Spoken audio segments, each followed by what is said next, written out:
Mark 13ஆம் அதிகாரம்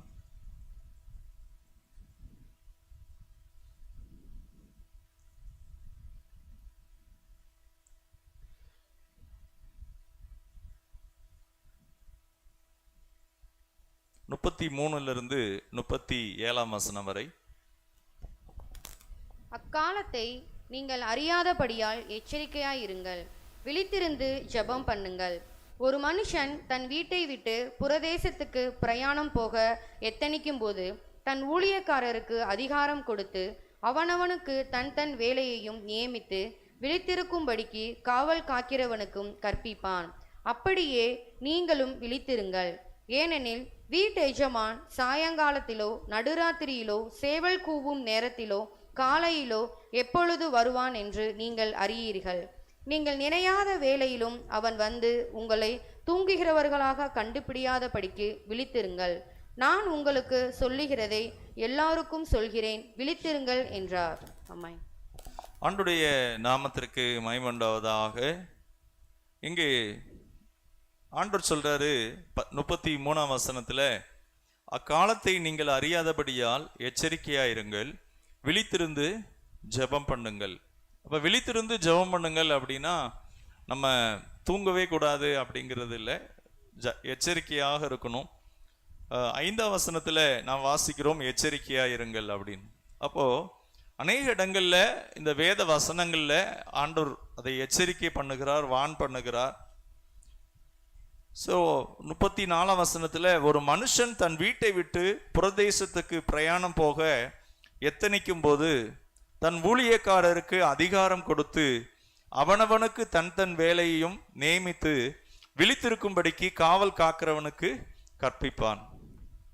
இங்கே சொல்லப்பட்டிருக்கிறது, ஒரு எஜமானன் புறதேசத்துக்கு பிரயாணமாய் போக எத்தனிக்கும் போது, அப்போ இந்த எஜமானன் பல கோடிக்கு நிறைய எஸ்டேட் வச்சிருக்கிறாரு, இடம்லாம் வச்சிருக்கிறாரு. ஆனால் அவர் என்ன செய்யறாரு, தன் ஊழியக்காரருக்கு, அப்போ இது தமிழில் ஊழியக்காரர் அப்படின்னு இருக்கு, அது இங்கிலீஷில் அப்படின்னா சர்வெண்ட் அப்படின்னு போட்டிருக்கு. அந்த நாட்களில் அடிமைகள் இருந்தாங்க. ஒரு யோசேப்பு கூட நல்ல அந்த அடிமையிலேயே நல்ல தேர்ன ஒரு மனுஷன், சிறந்த பெஸ்டாக இருக்கிறவங்ககிட்ட அந்த பொறுப்புகளை கொடுத்துருக்குறாங்க. அப்போ அதே போல இங்கு அந்த வேலைக்காரர் அப்படின்னா ஊழியக்காரங்க அப்படின்னு அர்த்தம் இல்லை, அந்த ரெஸ்பான்சிபிலிட்டியை பிரித்து கொடுக்குறார். அவனவனுக்கு தன் தன் வேலையும் நியமித்து, சொல்லுங்களேன், அவனவனுக்கு தன் தன் வேலையும் நியமித்து. அப்போ ஒவ்வொருத்தருக்கும் அவங்களுடைய அந்த வேலை செய்கிற திறமைக்கு தக்க கொடுக்குறார்.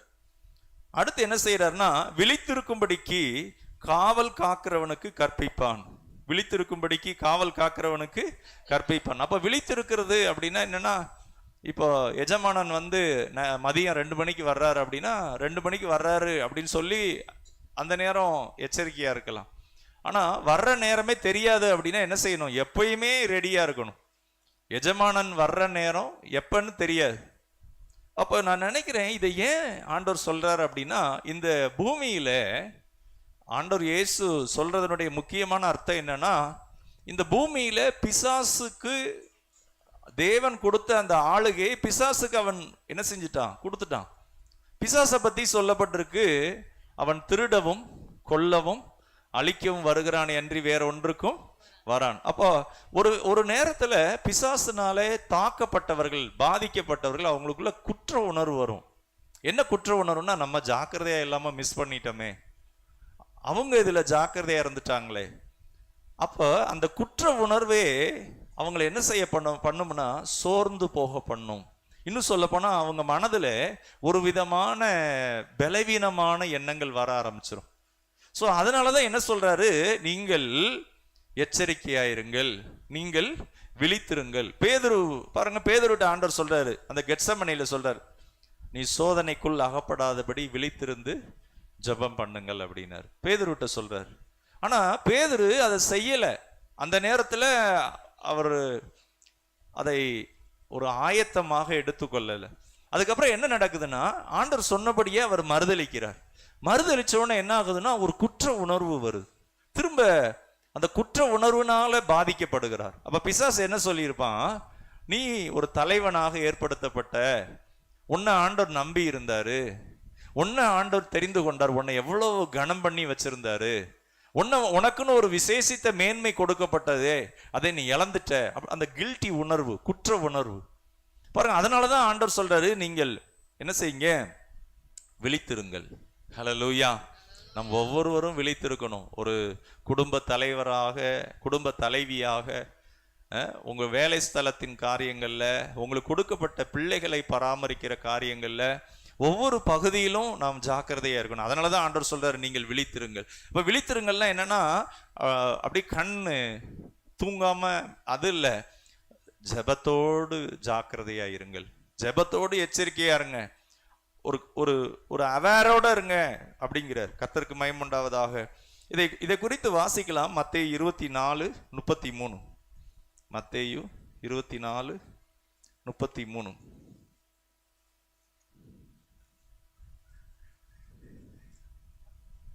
அப்படியே இவைகள் எல்லாம் நீங்கள் காணும் போது அவர் சமீபமாய் வாசல் அருகே வந்திருக்கிறார் என்று அறியுங்கள்.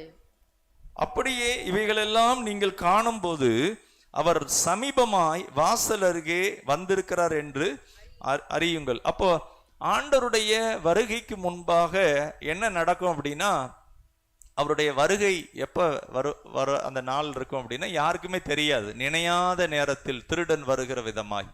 சொல்லுங்களேன், நினையாத நேரத்தில் திருடன் வருகிற விதமாய். அப்ப அந்த திருடன் வருகிற விதமாய் என்பது ஒவ்வொரு நிருபங்களையும் பவுல் சொல்றாரு, பேதுரும் சொல்றாரு. சொல்லுங்க, நினையாத நேரத்தில். ஹல்லேலூயா. அப்ப ஆனா கட்டாயம் என்ன செய்யறாரு, அவர் வரப்போகிறார். அப்போ அது ஒரு டெலிவரி பெயின் மாதிரி. குழந்தை பெற்றெடுக்கிறதுக்கு முன்னாடி திடீர்னு பெயின் வரும், ஆனா நிச்சயமா பெற்றெடுக்காம இருக்க மாட்டாங்க. ஹல்லேலூயா.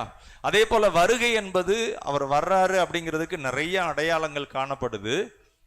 ஆனா அவர் இன்றைக்கு தான் வருவாரு, அடுத்த வாரம் வருவாரு, அல்லது அடுத்த வருஷம் வருவாரு அப்படின்னு யாரும் அக்யூரேட்டா சொல்ல முடியாது. அப்படி சொல்லி அந்த நாட்கள்ல, தெசலோனிக்கர் நாட்கள்ல அவங்க என்ன செஞ்சிருக்கிறாங்க, வேலைக்கு போகாம இருந்திருக்கிறாங்க, தங்கள் வேலைகளை செய்யாம இருந்திருக்கிறாங்க. அது தப்பு. அப்படி இருக்கக்கூடாது. அப்ப வேலை பார்த்துக்கிட்டே இருந்தா எப்படிங்க ஜெபிக்க முடியும்? ரெண்டுலயும் ஜாக்கிரதையா இருக்கணும். வேலைக்கும் போகணும், ஜெபத்திற்குரியதை நம்ம மிஸ் பண்ணிடக்கூடாது. ஒரு சிலர் என்ன செய்வாங்க, வேலையா பார்த்துட்டு ஜெப வாழ்க்கையை விட்டுருவாங்க. ஒரு சிலர் என்ன செய்வாங்க, உபவாசம் எடுக்கிறதுக்கு கூட நேரம் இருக்காது. கொஞ்சம் நேரம் எடுத்து தேவ சமூகத்துல ஜெபம் பண்ணி காத்திருந்து அப்படி செய்யறதுக்கு, ஒரு தேவனோடு ஒரு ஆக்டிவா, ஆண்டவரோடு ஒரு நல்ல ரிலேஷன்ஷிப், அதுக்கு நேரம் இருக்காது. சங்கீதம் 42 போட்டிருக்கு, மான்கள் நீரோடை வாஞ்சித்து கதறுவது போல தேவனே என் ஆத்துமா உம்மையே வாஞ்சித்து கதறுகிறது. அதுல போட்டிருக்கு, ஆத்துமாவே நீ ஏன் கலங்குகிறாய், நீ ஏன் எனக்குள் தியங்குகிறாய், தேவனை நோக்கி காத்திரு. அப்போ இதனுடைய அர்த்தம் என்ன அப்படின்னா, ஆண்டவருக்கு நம்மை அர்ப்பணிக்க வேண்டும், நமக்குரிய எல்லாவற்றையும் அவருக்கு என்று கொடுக்க வேண்டும். தேவனுடைய நாமத்திற்கு மகிமை உண்டாவதாக. ஸோ இதில் ஒவ்வொரு பகுதியாக நாம் பார்த்து வருகிறோம். அதில் மத்தேயு 25 அதிகாரம், கடந்த வாரம் புத்தியுள்ள கன்னிகை குறித்து பார்த்தோம். அது மாத்திரமல்ல, தாளந்து அந்த சம்பவத்தை குறித்து பார்த்தோம். அப்புறம் வெள்ளாடு செம்மறியாடு இதெல்லாம் நாம் குறித்து தியானித்தோம். கர்த்தருடைய நாமத்திற்கு மகிமை உண்டாவதாக. மத்தேயு 25 அதிகாரம் 31 வசனம். அன்றியும் மனுஷகுமாரன் தமது மகிமை பொருந்தினவராய் சகல பரிசுத்த தூதரோடும் கூட வரும்போது தமது மகிமையுள்ள சிங்காசனத்தின் மேல் வீற்றிருப்பார். அப்பொழுது சகல ஜனங்களும் அவருக்கு முன்பாக சேர்க்கப்படுவார்கள். மேய்ப்பனானவன் செம்மறியாடுகளையும் வெள்ளாடுகளையும் வெவ்வேறாக பிரிக்கிறது போல அவர்களை அவர் பிரித்து செம்மறியாடுகளை தமது வலது பக்கத்திலும் வெள்ளாடுகளை தமது இடது பக்கத்திலும் நிறுத்துவார். அப்பொழுது ராஜா தமது வலது பக்கத்தில் நிற்பவர்களை பார்த்து, வாருங்கள், என் பிதாவினால் ஆசீர்வதிக்கப்பட்டவர்களே, உலகம் உண்டானது முதல் உங்களுக்காக ஆயத்தம் பண்ணப்பட்டிருக்கிற ராஜ்யத்தை சுதந்திரித்துக் கொள்ளுங்கள். 35 வசனம். பசியாயிருந்தேன், எனக்கு போஜனம் கொடுத்தீர்கள். எல்லாரும் வாசிக்கலாமா? தாகமாயிருந்தேன், என் தாகத்தை தீர்த்தீர்கள். அந்நியனாய் இருந்தேன், என்னை சேர்த்து கொண்டீர்கள். வஸ்திரம் இல்லாதிருந்தேன், எனக்கு வஸ்திரம் கொடுத்தீர்கள். வியாதியாய் இருந்தேன், என்னை விசாரிக்க வந்தீர்கள். காவலில் இருந்தேன், என்னை பார்க்க வந்தீர்கள். அப்பொழுது நீதிமான்கள் அவருக்கு பிரதியுத்தரமாக, ஆண்டவரே, நாங்கள் எப்பொழுது உம்மை பசியுள்ளவராக கண்டு உமக்கு போஜனம் கொடுத்தோம்? எப்பொழுது உம்மை தாகமுள்ளவராக கண்டு உம்முடைய தாகத்தை தீர்த்தோம்? வாசிங்க. அந்நியராக கண்டு உம்மை சேர்த்து கொண்டோம். எப்பொழுது உம்மை வஸ்திரம் இல்லாதவராக கண்டு உமக்கு வஸ்திரம் கொடுத்தோம்?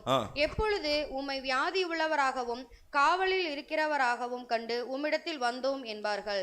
அதற்கு ராஜா பிரத்தியுத்தரமாக, மிகவும் சிறியவராகிய என் சகோதரரான இவர்களில் ஒருவனுக்கு நீங்கள் எதை செய்தீர்களோ அதை எனக்கே செய்தீர்கள் என்று மெய்யாகவே உங்களுக்கு சொல்லுகிறேன் என்பார்கள். போதும். ஆண்டவருக்கு மகிமை உண்டாவதாக. இப்போ இவங்க ரெண்டு பேரும் ஒன்னாதான் இருக்கிறாங்க. கடைசி நியாய தீர்ப்பு நாள்ல தான் இவர்கள் பிரிக்கப்பட போறார்கள். செம்மறியாடு வெள்ளாடு. கவனிக்கலாம். இப்போ இந்த நீதிமான்கள் என்ன சொல்றாங்க அப்படின்னா, அவருக்கு பிரதியுத்தரமாக, ஆண்டவரே, நாங்கள் எப்பொழுது உம்மை பசியுள்ளவராக கண்டு உமக்கு ஆகாரம் கொடுத்தோம், போஜனம் கொடுத்தோம்? எப்பொழுது உம்மை தாகமுள்ளவராக கண்டு உம்முடைய தாகத்தை தீர்த்தோம்? சரி, அப்போ நம்ம ரட்சிக்கப்பட்டதே கிருபையினாலதான் ரட்சிக்கப்பட்டோம். எல்லாம் சொல்லுங்களேன். நாம் ரட்சிக்கப்பட்டது கிருபையினாலே ரட்சிக்கப்பட்டேன். அல்லேலூயா. அப்ப நம்ம ரட்சிக்கப்பட்டது எதனால ரட்சிக்கப்பட்டோம்? கிருபையினால ரட்சிக்கப்பட்டிருக்கிறோம். அதை வாசிக்கலாம். எபேசியர் 2ஆம் அதிகாரம், எபேசியர் 2ஆம் அதிகாரம் 8ஆம் வசனத்திலிருந்து 10ஆம் வசனம் வரை.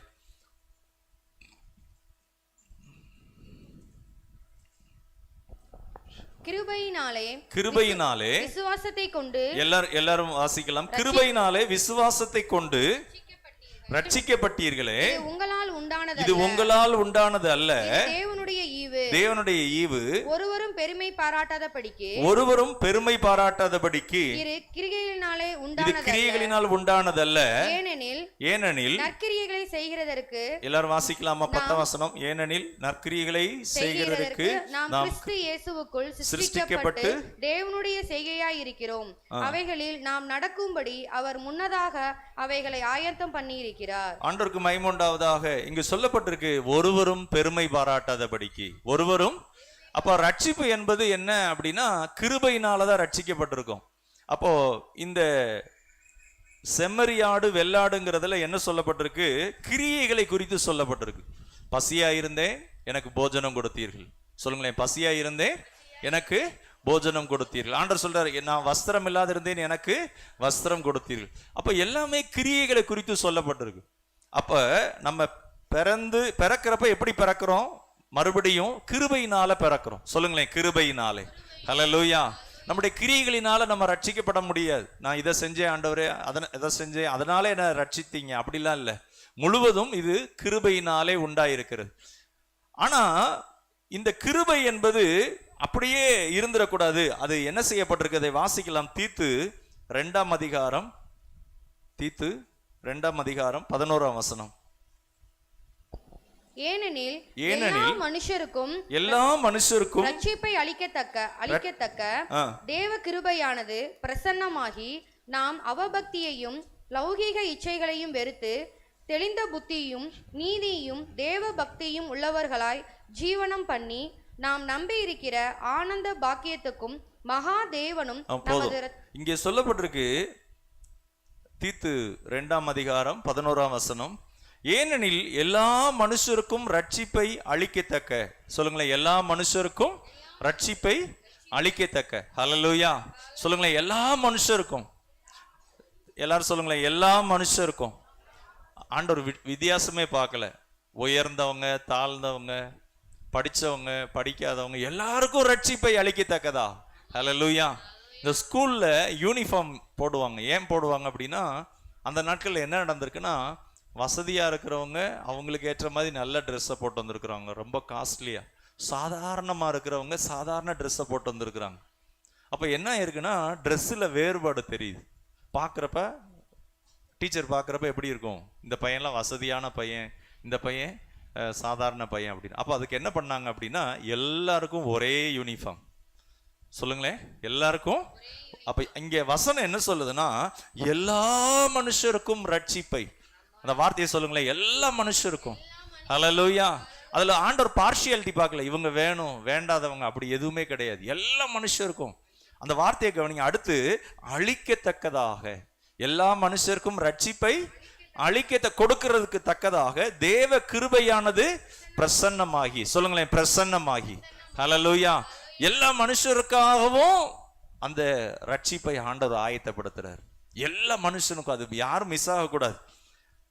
தேவ கிருபையானது பிரசன்னமாகி. அடுத்து சொல்லப்பட்டிருக்கு, நாம் அவபக்தியும் லௌகீக இச்சைகளையும் வெறுத்து. அப்ப ரட்சிக்கப்படுறது கிருபையினாலதான் ரட்சிக்கப்படுறோம். கையை உயர்த்தி சொல்லுங்களேன், கிருபையினாலே எனக்குள்ளாக தேவ கிருபை பிரசன்னமானது இயேசுவின் நாமத்தினாலே. திரும்ப சொல்லுங்களேன், இயேசுவின் நாமத்தினாலே. ஹல்லேலூயா. அப்ப கிருபையும் விசுவாசமும் என்ன செய்யப்பட்டிருக்கு? சேர்ந்து இயேசுவின் மூலமாக நம்ம ரட்சிக்கப்பட்டிருக்கிறோம். ஹல்லேலூயா. ஆனா இங்க அடுத்து சொல்லப்பட்டிருக்கு, வெறும் கிருபை என்பது சிலுவையில ஆண்டவர் மரிக்கும் போது ஒரு கள்ளன் ரட்சிக்கப்படுகிறான். யார் ரட்சிக்கப்படுறா? கள்ளன். சொல்லுங்களேன், கள்ளன்.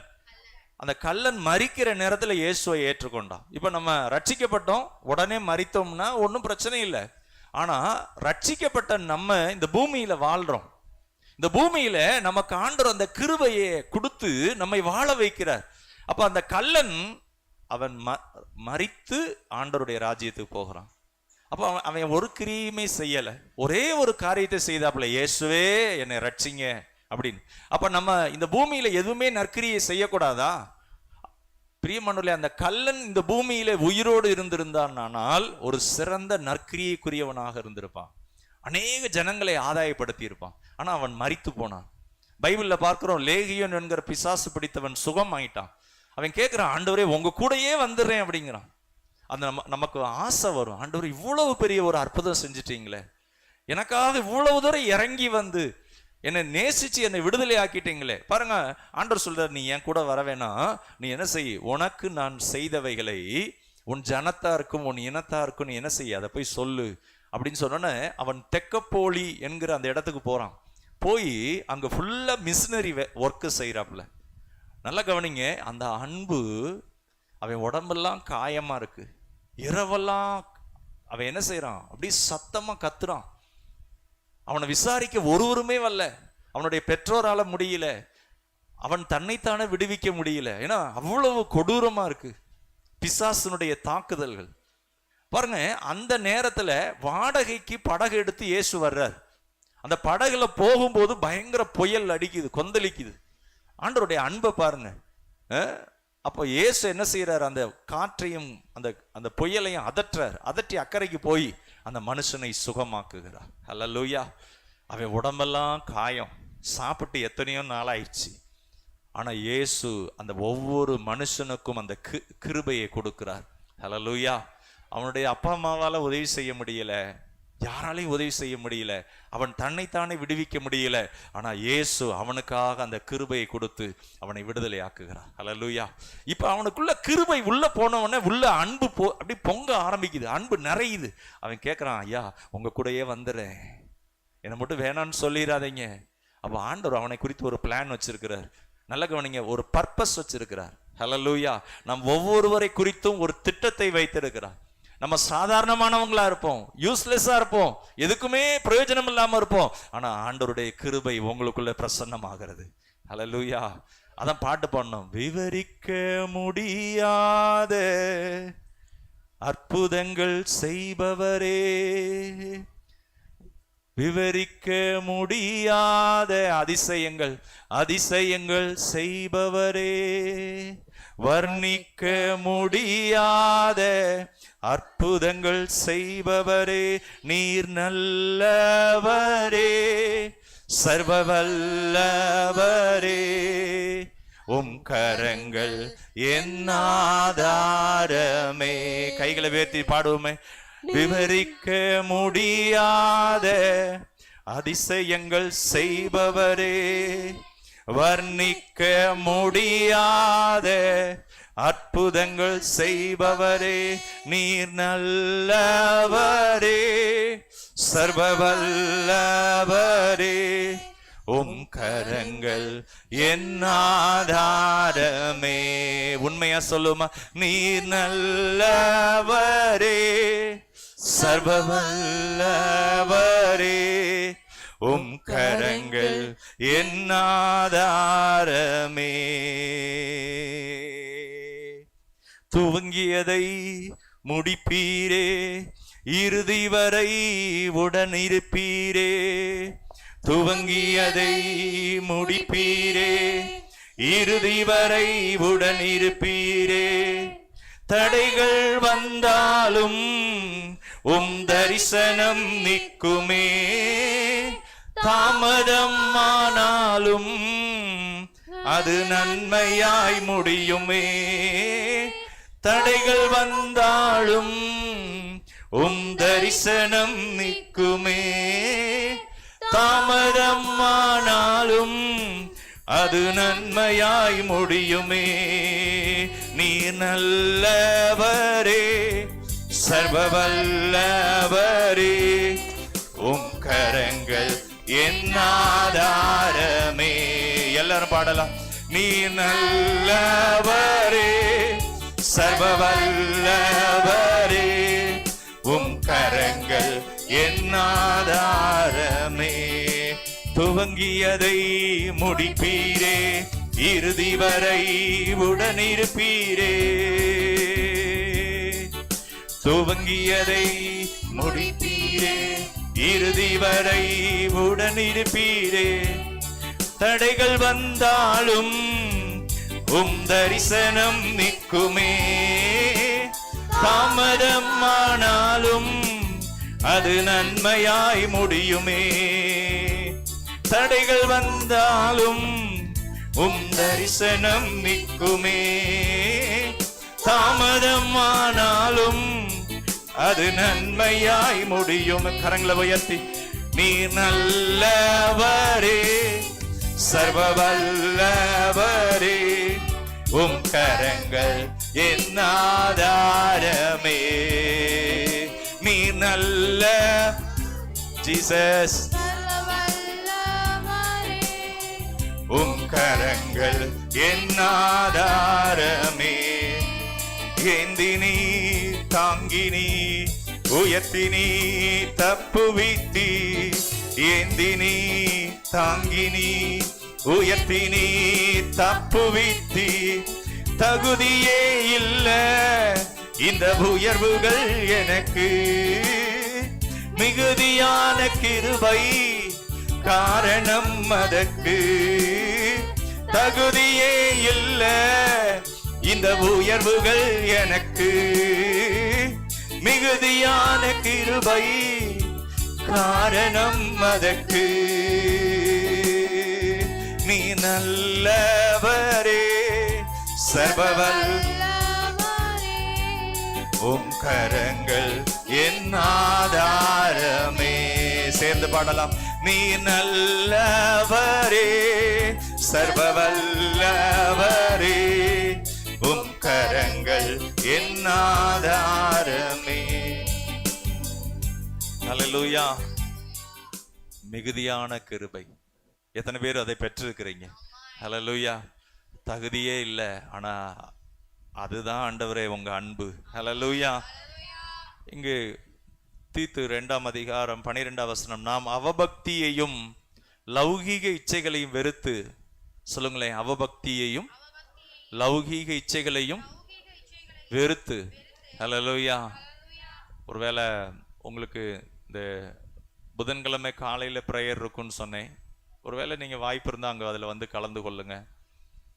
அதே போல வெள்ளிக்கிழமை சாயந்தரம் 6 மணிக்கு இந்த ஜெபம் இருக்கும். இங்கே சொல்லப்பட்டிருக்கு லௌகீக இச்சைகளை வெறுத்து. கிருபையில தான் ஆரம்பிக்கிறோம். கிருபையில இருக்கிறோம்னு சொல்லிட்டு கிரியைகளுக்குள்ள நம்ம உத்தமம் இல்லாம இருக்கக்கூடாது. கிருபையினாலதான் ரட்சித்தார். ஆனா ஆண்டவர் கேட்பாரு, நான் வஸ்திரம் இல்லாம இருந்தேன், எனக்கு வஸ்திரம் கொடுத்தியா? உடனே ஒரு சிலர் என்ன செய்யறாங்க, அந்த கிரியைகளை பிடிச்சுக்கிறாங்க. இன்ன வேலைகள் இதெல்லாம் நான் செய்யறேன். இல்ல இல்ல, அது கிருபையினாலதான் ரட்சிக்கப்பட்டோம்.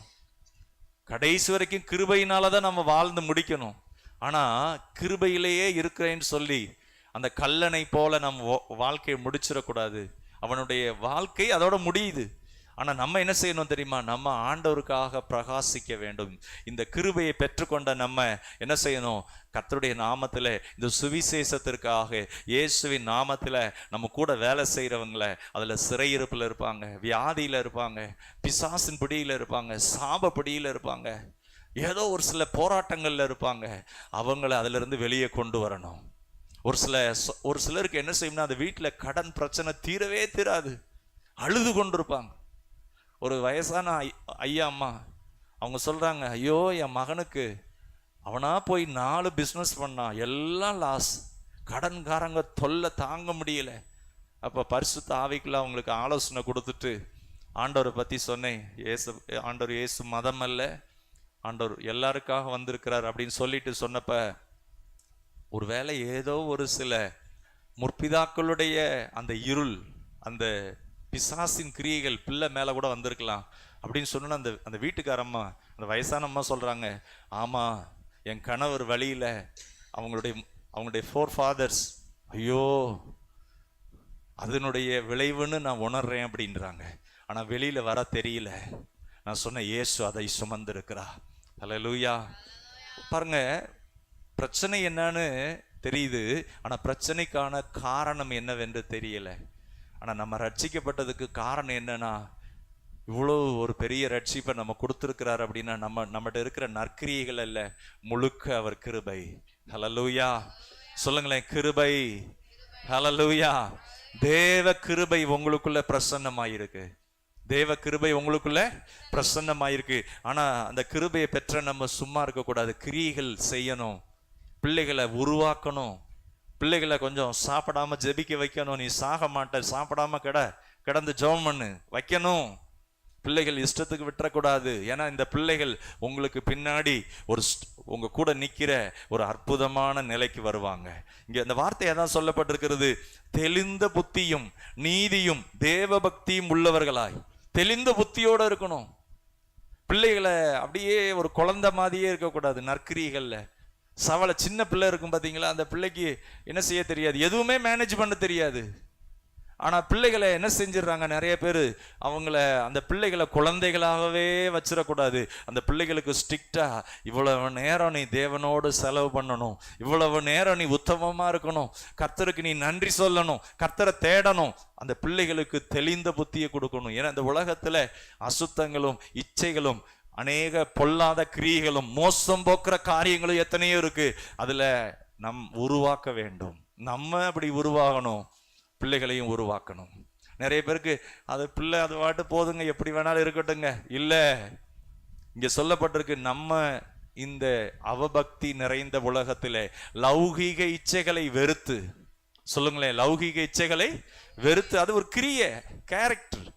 நம்மளை பார்த்தாவே தெரியும் அந்த கிரியைகள்ல நம்ம எப்படி இருக்கிறோம் அப்படின்னு. லௌகீக இச்சைகளை வெறுத்து, அடுத்து போட்டிருக்கு தெளிந்த புத்தியும் நீதியும், தெளிந்த புத்தியும் நீதியும். அடுத்து போட்டிருக்கு தேவபக்தியும் உள்ளவர்களாய், தேவபக்தியும் உள்ளவர்களாய். அடுத்து சொல்லப்பட்டிருக்கு இவ்வுலகத்திலே ஜீவனம் பண்ணி, இவ்வுலகத்திலே ஜீவனம் பண்ணி. அடுத்து நாம் வாசிக்கிறோம், நாம் நம்பி இருக்கிற ஆனந்த பாக்கியத்துக்கும், நாம் நம்பி இருக்கிற ஆனந்த பாக்கியத்துக்கும் மகாதேவனும் நமது இரட்சகருமாகிய இயேசு கிறிஸ்துனுடைய மகிமையின் பிரசன்னமாகுதலுக்கும் எதிர்பார்த்து கொண்டிருக்கும்படி நமக்கு போதிக்கிறது. ஹல்லேலூயா.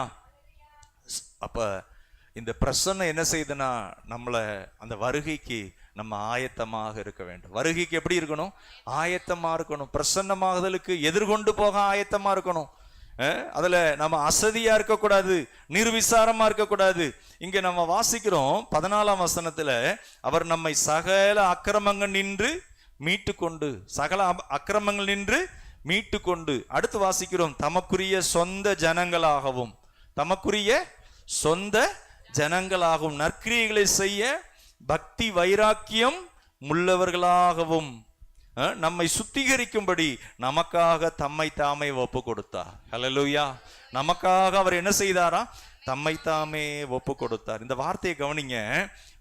14ஆம் வசனம் எல்லாரும் வாசிக்கலாம். அவர் நம்மை சகல அக்கிரமங்கள் நின்று மீட்டு கொண்டு தமக்குரிய சொந்த ஜனங்களாகவும் நற்கிரியைகளை செய்ய பக்தி வைராக்கியம் உள்ளவர்களாய் இருக்கவும் நம்மை சுத்திகரிக்கும்படி, சொல்லுங்களேன், நம்மை சுத்திகரிக்கும்படி. ஹல்லேலூயா.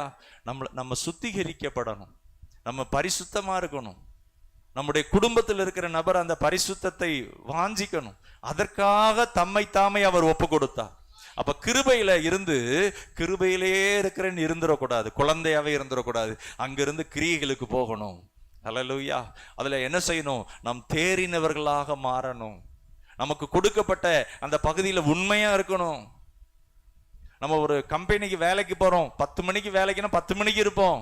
ஆவிக்குரிய காரியங்களில் உண்மையாக இருக்கணும், சீரியஸா இருக்கணும், சின்சியரா இருக்கணும். ஏன் அப்படின்னா கர்த்தர் நம்மகிட்ட அதை எதிர்பார்க்கிறார், அந்த உத்தரவாதத்தை எதிர்பார்க்கிறார். அது எப்படி செய்யணும்? அன்போட செய்யணும். ஏதோ ஆண்டவர் நம்மளை அடிச்சிருவாரு, கண்டிச்சிருவார், அதனால இல்லை. ஒரு பிள்ளைய வந்து நம்ம அன்பு காண்பிக்கணும். ஆனா ஒரு நேரம் அதற்கு பயமும் தேவையா இருக்கு. இந்த வேலையை எதுக்குள்ள செய்யலைன்னா பார்த்துக்கோ அப்படின்னு கண்டிக்கணும். அன்பும் இருக்கணும், கண்டிப்பும் இருக்கணும். அதனாலதான் பைபிள்ல போட்டிருக்கு, ஆண்டவர் எச்சரிக்கை பண்றாரு. எச்சரிக்கையா இருங்கள், விழித்திருங்கள், ஜாக்கிரதையா இருங்கள் அப்படின்னு அவர் சொல்றது சும்மா இல்ல, ஒரு என்டர்டெயின்மெண்டா சொல்லல. நல்ல கவனிங்க. அது வந்து அண்டர் எஸ்டிமேட் பண்ணாதீங்க. இந்த உலகத்துல நம்ம பிசாசின் கிரியைகளின் மத்தியில் இருக்கிறோம். நம்முடைய ஆவி வெறுமையா இருக்கக்கூடாது, கர்த்தரோட ஐக்கியத்துல அதுல பின்வாங்க கூடாது. அப்படி இருப்போமானால் அது என்ன ஆகும் அப்படின்னா, நம்மளை விட்டு போன பிசாசு எல்லாம் திரும்பி வர ஆரம்பிச்சிரும். வெறுமையா இருந்தாவே ஆபத்து. ரட்சிக்கப்பட்டமா கர்த்தருடைய இதில் இருக்கணும், ஐக்கியத்தில் இருக்கணும். கர்த்தரை விட்டு பின்வாங்கினா போன பிசாசு முன்னிலைமையிலும் பின்னிலைமை கேடுள்ளதா இருக்கும். அதனாலதான் ஆண்டவர் எச்சரிக்கை பண்றாரு. எச்சரிக்கையா இருங்க, ஜாக்கிரதையா இருங்க, விழித்திருங்க, உங்க விசுவாசத்தை காத்து கொள்ளுங்க. உங்களுக்குள்ள இருக்கிற அந்த ரட்சிப்பு சந்தோஷமான அதுக்கு நன்றி சொல்லுங்க. ஏன்னா இந்த பூமியில அதோட வாழ்க்கை முடியல. தேவ ராஜ்யம் மகிமையானது. அந்த புத்தியுள்ள கன்னிகை சொல்லப்பட்டிருக்கு, மணவாளனுக்கு ஆயத்தமாக்கப்பட்ட அந்த ஒரு காரியம், அந்த திருமணத்திற்கு அந்த தோழிகளாக ஒரு புத்தியுள்ள கன்னிகைகள் தான் உள்ள போறாங்க. அந்த திருமண வீடு, அந்த கொண்டாட்டம் என்பது ஒரு பெரிய சந்தோஷம். பரலோகம் ஒரு பெரிய சந்தோஷமான இடம். ஆனா அற்பமான காரியங்கள், அசுத்தமான இச்சைகள், சின்ன சின்ன காரியங்கள், அதுல சிக்கி உங்களுடைய மகிமையானதை இழந்துடாதீங்க.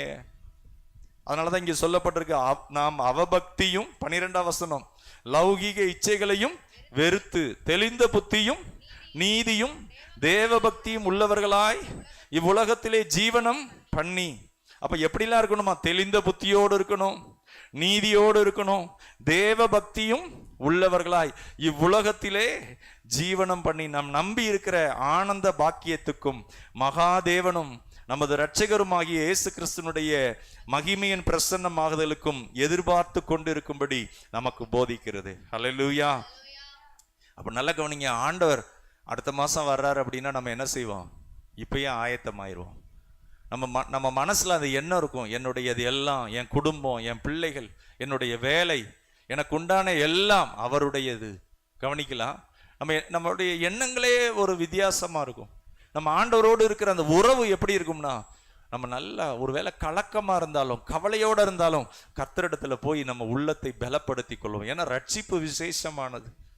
சங்கீதம் 42 சங்கீதக்காரர் சொல்றாரு, என்ன சொல்றாருன்னா, என் ஆத்துமாவே நீ ஏன் கலங்குகிறாய், நீ ஏன் தேங்குகிறாய், தேவனை நோக்கி காத்திரு, அவர் சமூகத்து ரட்சிப்பை நிமித்தம் நீ என்ன செய், கலிகூறு. அப்ப நம்ம உள்ள ஒரு கலிகூறுதலோடு ஆண்டவரை சேவிக்கணும். கர்த்தருக்கு மகிமை உண்டாகட்டும். ஆராதனை முடிச்சு வீட்டுக்கு போன பிறகு நல்லா சாப்பிட்டுட்டு கொஞ்ச நேரம் ரெஸ்ட் எடுத்துட்டு திரும்ப என்ன செய்யலாம்? சாயந்தரம் ஆராதனைக்காக ஜெபிக்கலாம். முடிஞ்சா ஆன்லைன்ல அட்டன் பண்ணலாம். அதுல இன்னொரு தலைப்புல செய்தி கொடுக்குறோம். நீங்க என்ன செய்யலாம்? நல்ல ஒரு நல்ல உற்சாகத்தோடு குடும்பத்தை பிரேயர்ல நடத்தலாம். பிள்ளைகள் காலேஜ் ஸ்கூலுக்கு போவாங்க, ஆனா அன்னைக்கு உங்களோட ஸ்பெண்ட் பண்ண வைக்கலாம். அவங்கள நல்ல உற்சாகமா கர்த்தரை மகிமைப்படுத்த வைக்கலாம். ஸோ இது எல்லாமே உங்களுக்குள்ள இருக்கிற அந்த சந்தோஷம் பெருகும். உண்மையா ஆண்டவரை மகிமைப்படுத்துறது, அந்த உறவு, நீங்க அவங்கள உருவாக்குகிற காரியம்.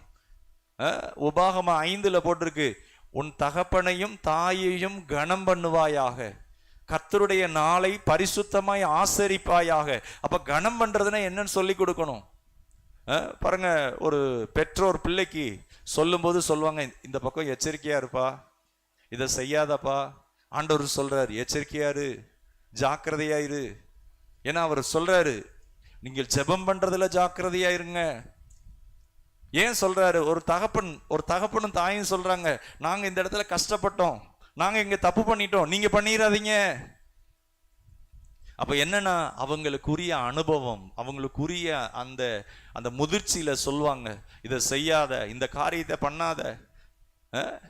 ஒரு டோன்ட் கேர் மைண்ட்ல இருக்காது, எதை பத்தியும் ஒரு அக்கறை இல்லாம இருக்காத, ஒரு பொறுப்பு இல்லாம இருக்காத. அப்படி சொல்றாங்க, சொல்லி சொல்லி நடத்துறாங்க. ஆனா கேட்கும் போதுதான் ஆசீர்வாதம். உன் வாழ்நாள் நீடித்திருக்க உன் தகப்பனையும் தாயையும் கனம் பண்ணுவாயாக. பாருங்க, அதே போல இன்னொரு வசனம் வாசிக்கலாம். தீத்து 3ஆம் அதிகாரம் 5ஆம் வசனம். நாம் செய்த நீதியின் கிரியைகள் நிமித்தம் அவர் நம்மை ரட்சியாமல் தமது இரக்கத்தின்படியே மறுஜென்ம முழுக்கினாலும் பரிசுத்த ஆவியினுடைய புதிதாக்குதலினாலும் நம்மை ரட்சித்தார். ஹல்லேலூயா. நாம் செய்த நீதியின் கிரியைகள் நிமித்தம், நாம் செய்த நீதியின் கிரியைகள் நிமித்தம் நம்மளை என்ன செய்யல? அவர் ரட்சிக்கல. அவர் எப்படி நம்மை ரட்சித்தாராம்? தமது இரக்கத்தின்படியே மறுஜென்ம முழுக்கினாலும் பரிசுத்த ஆவியினுடைய புதிதாக்குதலினாலும் நம்மை ரட்சித்தார். ஹல்லேலூயா. சொல்லுங்களேன், நாம் செய்த நீதியின் கிரியைகள் நிமித்தம் அவர் நம்மை ரட்சியாமல் தமது இரக்கத்தின்படியே. ஹல்லேலூயா. நம்முடைய நீதியின் கிரியைகள்னால நம்மளை ரட்சிக்கல. அப்ப கிருபையினாலதான் ரட்சிக்கப்பட்டோம். ஆனா கிருபையில ரட்சிக்கப்பட்ட நம்ம அவபக்தி நிறைந்த உலகத்துல இச்சைகளை வெறுத்து நாம் தெளிந்து புத்தியுள்ளவர்களாக, நற்கிரியைகளை செய்கிறவர்களாக, ஆண்டவருக்காக கனி கொடுக்கிறவர்களாக, ஆத்துமாக்களை கர்த்தரண்டை நடத்துகிறவர்களாக, குடும்பத்தை நடத்த, பிள்ளைகளை நடத்த, நம்மை சுற்றி இருக்கிற சமுதாயத்தை நடத்த, நம் வேலை செய்கிற இடங்கள்ல இருக்கிறவங்களை நடத்த, அதுதான் கர்த்தர் நம்மிடத்துல எதிர்பார்க்கிறார்.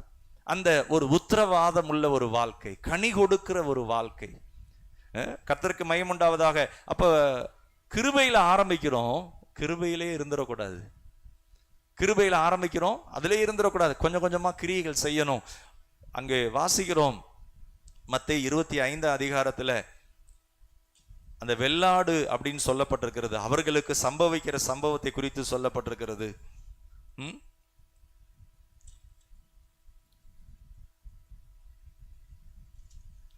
மத்தேயு 25ஆம் அதிகாரம்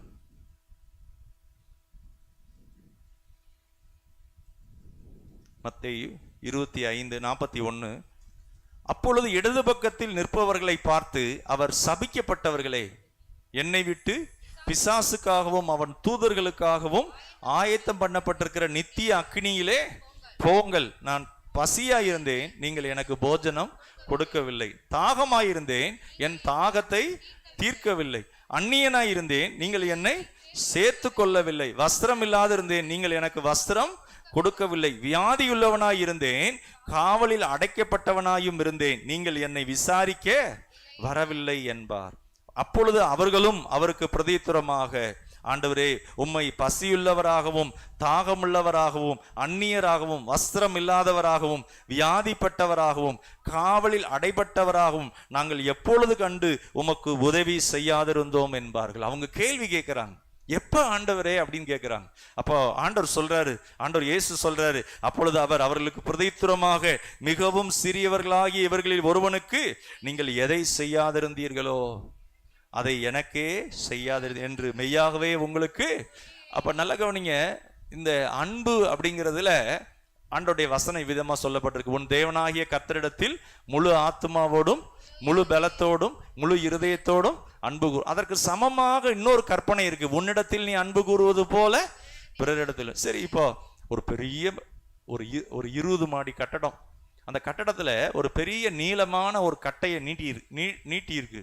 அதுல ஒரு சின்ன பிள்ளை தெரியாம போயிடுச்சு, முனியில தொங்கிக்கிட்டு இருக்கு. என்ன செஞ்சுக்கிட்டு இருக்கு? முனியில தொங்கிக்கிட்டு இருக்கு. கீழே விழப்போகுது. 20 மாடி கட்டடம், விழுந்தா கட்டாயம் இறந்து போயிடும். தெரியாம போயிடுச்சு. எல்லாரும் கத்துறாங்க, எல்லாரும் பதறாங்க, ஐயோ ஐயோன்னு. ஆனா யாருமே போக முன் வரல. ஆனா அந்த குழந்தையினுடைய தகப்பன் என்ன செய்யறாரு? நான் போகிறேன் அப்படிங்கிறார். அல்லேலூயா. அவர் தன் உயிரை பணயம் வைத்து போய் அந்த குழந்தையை மீட்டுட்டு வர்றார். ஆண்டவர் சொல்றார், உன்னிடத்தில் நீ அன்பு கூறுவது போல பிறரிடத்திலும் அன்பு கூறுவாயாக. இப்ப பிறர் பிள்ளைன்னா நம்ம போக மாட்டோம். பிறர் பிள்ளைன்னா நம்ம என்ன செய்வோம்? எதுக்குடா அது, நம்ம போய் ரிஸ்க் எடுத்துக்கிட்டு விழுந்தா என்ன ஆகும்? நம்ம உயிர் போயிடும். ஆனா தாம் பிள்ளை, ஏன் பிள்ளை அப்படின்னு என்ன செய்யறாங்க? அந்த தகப்பன் தன் உயிரை பணைய வச்சு செத்தாலும் சாகிறேன்னு போய் அந்த பிள்ளையை போய் என்ன செஞ்சுட்டு வந்துடுறாங்க? தூக்கிட்டு வந்துடுறாங்க. ஆண்டவர் இயேசு அதைத்தான் சொல்றார், நீ உன்னிடத்தில் நீ அன்பு கூறுவது போல, உன்னிடத்தில் நீ அன்பு கூறுவது போல பிறரிடத்தில். நீங்க ஆண்டவர் நாமத்தினால உங்க ஜீவன் இழந்து போகிற மாதிரி நீங்க ஏதாவது ஒரு நற்கிரியை செய்றீங்களா? ஜெபிக்கிறீங்களா? ஆத்துமாக்களை ஆண்டவர் அண்டை கொண்டு வர்றீங்களா? இல்ல உங்க குடும்பத்தை நடத்துறீங்களா? ஆண்டவர் சொல்வாரு, நீ எனக்கே செய்தாய். அப்ப கேக்குறாங்க, எப்ப ஆண்டவரே நீங்க அந்நியரா இருந்தீங்க? எப்ப ஆண்டவரே சிறையில இருந்தீங்க? சத்தியம் தெரிந்த நம்ம சத்தியத்தை என்ன செய்யக்கூடாது? அடக்கி வைக்க கூடாது.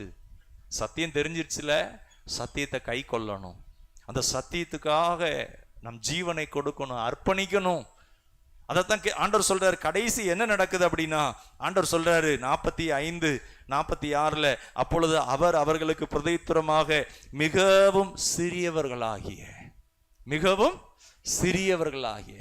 இந்த சமுதாயத்துல தோற்றத்தை வச்சுதான் மனுஷன் எடை போடுவான். தாவீதுடைய அவங்க அப்பாட்ட சொல்லிட்டாங்க, உன் பிள்ளையெல்லாம் கூட்டிட்டு வந்துருங்க அப்படின்னு சொன்னார் சாமுவேல். எல்லா பிள்ளையும் வந்துட்டாங்க, ஆனா தாவீதை கூட்டிட்டு வரலங்க. சாமுவேல் கேட்கிறாரு, பிள்ளை இவ்வளவுதானா அப்படின்னு. ஆமா இவ்வளவுதான் பிள்ளை. நல்லா சொல்லுங்க, வேற எங்கேயும் பிள்ளை இருக்கா? ஆமா இன்னும் ஒரு பிள்ளை இருக்கான். பிள்ளைய மறந்துட்டாங்க. ஆனா தேவன் மறக்கல. சாமுவேல் பார்த்தது எதுனா வெளி தோற்றத்தை தான் பார்த்தாரு. முதல் பிள்ளைய பார்க்கிறாரு, நல்ல வாட்ட சாட்டமா இருக்காப்புல, இந்த பிள்ளைய அபிஷேகம் பண்ணிரவா? ஆண்டவர் சொல்றாரு, மனுஷன் பார்க்கிறபடி நான் பார்க்கிறது இல்லை. மனுஷன் வெளியில தான் பார்க்கிறான், நான் என்ன செய்யறேன்? இருதயத்தை பார்க்கிறேன். அல்லேலூயா. இன்றைக்கு இந்த இருதயத்துல நமக்குள்ள பாரம் இருக்கா? நம்ம குடும்பத்தை குறித்து, நம்மை உடன் பிறந்தவங்களை குறித்து, நம்ம கூட பிறந்தவங்களை குறித்து, நம்முடைய சமுதாயத்தை குறித்து, நம்ம வேலை செய்கிற இடத்துல இருக்கிறவங்களை குறித்து, அதை குறித்து ஒரு கரிசனை இருக்கா? நமக்கு பின்மாற்றத்துல போயிருக்கிறாங்க, அவங்களுக்காக ஜெபிக்கிறோமா? பாருங்க, அப்போ ஆண்டவர் சொல்றாரு, கடைசியா சொல்றாரு, அவங்களுக்கு என்ன நடக்குதான்? அதுல போட்டிருக்கு, நான் பசியா இருந்தேன், நீங்க எனக்கு ஆகாரம் கொடுக்கல அப்படின்னா. இது வெறும் கிரியைகளை மட்டும் பிடிச்சுக்கிட கூடாது. ஒரு சிலர் என்ன செய்யறாங்க? இந்த கிரியைகளை செய்யணும், இதெல்லாம் பார்த்துட்டு கிரியைகளை செஞ்சா போதும். இல்ல, நான் வெறும் கிரியைகள் மட்டும் இல்ல, அங்கு இயேசுவுக்காக அன்போடு கூட என் ஆண்டவர் என்னை ரட்சித்து இருக்கிறார். ஆரம்பிக்கும் போது கிருபையில தான் ஆரம்பிக்குது. ஆண்டவர் என்னை தேடி வந்தார், என்னை மீட்டு கொண்டார், என்னை விடுவித்தார். பயந்து இல்லை, நடுங்கி இல்லை, அன்போடு ஆண்டவருக்காக நான் எதையாவது செய்யணும், ஆண்டவருக்காக என்னை நான் அர்ப்பணிக்கிறேன். பாட்டு பாடணும், தேவனே என்னை தருகிறேன், எந்த வாழ்வின் மேன்மை எல்லாம் உம்மிடத்திலிருந்து வந்தது. இந்த ஞானம் நீங்க கொடுத்தது, பணம் நீங்க கொடுத்தது, திறமை நீங்க கொடுத்தது, பிள்ளை நீங்க கொடுத்தது, எனக்கு உண்டான எல்லாம் நீங்க கொடுத்தது. கடைசி சொல்லப்பட்டிருக்கு, சபிக்கப்பட்டவர்களை ஆண்டவர் நம்மளை பார்த்து, அந்த புத்தியுள்ள கன்னிகை அவங்க உள்ள போயிடுறாங்க, புத்தி இல்லாதவங்க வெளியே நிக்கிறாங்க, கதவை தட்டுறாங்க. அப்ப ஆண்டவர் சொல்றார், நான் உங்களை அறியேன். நம்மளை பார்த்து ஆண்டவர் உங்களை நான் அறியேன்னு சொன்னா எப்படி இருக்கும்? ஆண்டவர் பொதுவா எல்லாருக்கும் சொல்றாரு. அந்த மார்க் 13 சொல்லிட்டு சொல்றாரு, இதை உங்களுக்கும் சொல்லுகிறேன் அப்படிங்கிறார். எல்லாருக்கும் சொல்லிட்டு, அந்த பேசுறத சொல்லிட்டு சொல்றாரு, உங்களுக்கும் சொல்லுகிறேன். எங்கேயோ ஒன்று சொல்றாரு, சொல்லிட்டு டக்குன்னு நாத்தான் தீர்க்கதரிசி யாருக்கோ சொல்ற மாதிரி சொல்றாரு. ஒரு இடத்துல நிறைய ஆடு இருக்கு, ஆனா ஒரு ஏழை மனுஷன் ஒரே ஒரு ஆடு வச்சிருந்தான். அந்த ஆடை போய் அடிச்சு தின்னா, அந்த நிறைய ஆடு வச்சிருக்கிறவன். அப்படி சொல்லிட்டு டக்குன்னு அந்த நாத்தான் சொல்றாப்புல, அந்த மனுஷன் வேற யாரும் நீதான் அப்படிங்கிறாரு. எப்படி இருக்கும் பாருங்க, எங்கேயோ சொல்ற மாதிரி சொல்றாரு. உடனே தாவீது சொல்றாரு, அவனை சும்மா விடக்கூடாது அப்படிங்கிறார். உடனே சொன்ன அந்த மனுஷன் யார் தெரியுமா? வேற யாரும் நீதான் அப்படிங்கிறார். அப்போ நம்ம இவைகளெல்லாம் நமக்கு எச்சரிக்கையாக இருக்கிறது. நம்ம விழித்து இருக்கிறோமா? நம்ம ஜாக்கிரதையா இருக்கிறோமா, இல்ல குழந்தைய போல இருக்கிறோமா? எந்த ஒரு காரியங்களையும் நமக்கு நாமே ஒரு நல்ல தேவனுடைய நடத்துதலை பெற்றுக்கொண்டு ஒரு வல்லமையா இருக்கிறோமா, ஜாக்கிரதை உள்ளவங்களாக விழித்திருக்கிறோமா? இங்க கடைசி போட்டிருக்கு, அவர்கள் நித்திய ஆக்கினையும் அடையவும் நீதிமான்களோ நித்திய ஜீவன் அடையவும் போவார்கள். இந்த ரெண்டுதையும் சொல்றாரு. ரொம்ப நல்லவங்கள சொல்றாரு, ரொம்ப கெட்டவங்கள சொல்றாரு. புத்தியுள்ள கன்னிகைகளை சொல்றாரு, புத்தி இல்லாதவங்கள சொல்றாரு. அந்த தாளந்து வாங்கினதுல அந்த ஒரு தாளந்து வாங்கினவன் அவன் என்ன சொல்றான் அப்படின்னா, ஆண்டவருக்கு விரோதமா பேசுறான். நீர் விதைக்காத இடத்தில் அறுக்கிறவரும். பாருங்க, ஆண்டவருக்கு விரோதமா பேசுறான். அதை வாசிக்கலாம். மத்தேயு 25, மத்தேயு 25 23 வசனம். அவனுடைய எஜமான் அவனை நோக்கி, நல்லது உத்தமமும் உண்மையும் உள்ள ஊழியக்காரனே. அது எப்படி சொல்லப்பட்டிருக்குன்னா, well done good and faithful servant. Good and faithful, உத்தமமானவனே, உண்மையானவனே. நீ கொஞ்சத்துல உண்மையா இருந்த பாருங்க. அப்ப கொஞ்சத்துல ஜெபிக்கிறதுல உண்மையா இருக்கிறீங்களா? நம்ம கூடி வந்து ஜெபிக்கிறதுக்கு ஒரு கான்ஃபரன்ஸ் கால் பிரேயர், கொஞ்ச நேரம் அதுல ஒரு தியாகத்தோட அதுல நம்ம ஆயத்தமாகி சபையா கூடி வந்து ஜெபம் பண்றது, அதுல ஜாக்கிரதையாக. வெறும் படிப்பு மட்டுமல்ல, வெறும் வேலை மாத்திரம் அல்ல, வெறும் பிள்ளைகளை கவனிக்கிறது மாத்திரமல்ல, அதற்கும் மேலாக நம்ம தேவனோடு, ஆண்டவரே நீர் கொடுத்த பிள்ளை, நீர் கொடுத்த வேலை, நீர் கொடுத்த குடும்பம், அவங்கள ஆண்டவரே நான் செம்மையா, இந்த நாட்கள் முடிய போகுது, இந்த காலங்கள் முடிய போகுது. எத்தனை பேரை ஆண்டவருக்குள்ள நடத்தி இருக்கிறோம். நம்ம வீட்டில் இருக்கிறவங்க மரித்து அவங்க பரலோகம் போவாங்களா இல்லை நரகத்துக்கு போவாங்களா? ஆண்டவருக்குள்ளதான் ஆரம்பிச்சாங்க. ஆனா இப்போ எப்படி இருக்கிறாங்க? இயேசு அவருடைய வருகைக்கு வரும்போது அவங்க எல்லாம் கைவிடப்பட்டு அந்த அழுகையும் பற்கடிப்பும் உள்ள இடத்துக்கு போவாங்களா, இல்ல நம்மனால ரட்சிக்கப்பட்டு இருப்பாங்களா? ஆண்டவர் கேட்பார், இந்த காலங்களை நீ என்ன செய்த? ரொம்ப காலம் இல்ல, இந்த காலம் ஓடிக்கிட்டே இருக்கு, வேகமா ஓடுது. இந்த காலங்கள்ல நம்ம என்ன செய்தோம்? அவர் வருகை தெரியாது. எப்ப திருடன் வருகிற விதமாய், திருடன் வர்றது சொல்லிட்டு வரமாட்டான். ஒருவேளை இந்த வருஷம் முடிவுல கூட இருக்கலாம், இல்ல அது இன்னும் 10 வருஷம் கூட ஆகலாம். ஆனா ஆண்டவர் சொல்றாரு, எப்பொழுதும் ஜாக்கிரதையாயிருங்கள். ஹல்லேலூயா. ஒரு சிலருக்கு கவலை, தேவையில்லாத கவலை, குடும்பத்தை குறித்த கவலை, பிள்ளைகளை குறித்த கவலை, பணம் இல்லைங்கிற கவலை. ஆண்டவர் சொல்றாரு, எண்ணத்தை உண்போம் எண்ணத்தை உடுப்போம் என்று கவலைப்படாதிருங்கள். சொல்லுங்களேன், கவலைப்படாதிருங்கள். நிறைய பேருக்கு அந்த கவலையே அவங்கள முடக்கி போட்டுருது. கவலையே அவங்கள என்ன செய்யுது? நான் அவங்கள போல இல்லை, நான் இவங்கள போல இல்லை. இல்ல இல்ல, உங்களுக்குள்ள கர்த்தர் தேவ சாயலை வைத்திருக்கிறார், உங்களை ஒரு விசேஷமா உண்டாக்கி இருக்கிறார். நீங்க என்ன செய்யாதீங்க, உங்களை நீங்களே மட்டமா எண்ணாதீங்க. உங்களுக்கு ஆண்டவர் கொடுத்திருக்கிற அந்த பகுதியில எழும்பி பிரயாசப்படுங்க. ஹல்லேலூயா. கர்த்தர் அதை ஆசீர்வதிப்பா. ஹல்லேலூயா. அந்த ஒரு தாளந்து வாங்கினவன் அவன் என்ன பேசுறான் பாருங்க, ஆண்டவருக்கு விரோதமா பேசுறான், ஆண்டவர்கிட்டயே குற்றஞ்சாட்டுறான். என்ன சொல்றான் அப்படின்னா 24 வசனம், ஒரு தாளந்தை வாங்கினவன் வந்து, ஆண்டவனே நீர் விதைக்காத இடத்தில் அறுக்கிறவரும் தெளிக்காத இடத்தில் சேர்க்கிறவருமான கடினமுள்ள மனுஷன் என்று அறிவேன். ஆகையால் நான் பயந்து போய் உமது தாளந்தை நிலத்தில் புதைத்து வைத்தேன், இதோ உம்முடையதை வாங்கி கொள்ளும். அப்ப ஆண்டவர் சொல்றாரு, பொல்லாதவனும் சோம்பலுமான ஊழியக்காரனே, பொல்லாதவனும் சோம்பலுமான. ஒரு சிலருக்கு ஜெபிக்கிறதுக்கு சோம்பேறித்தனம்.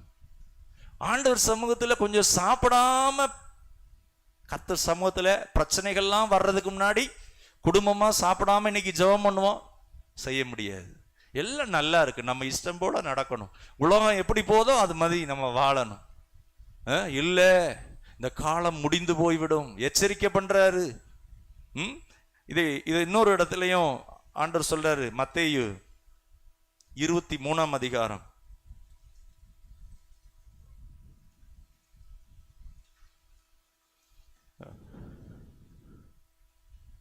மத்தேயு 24, மத்தேயு 24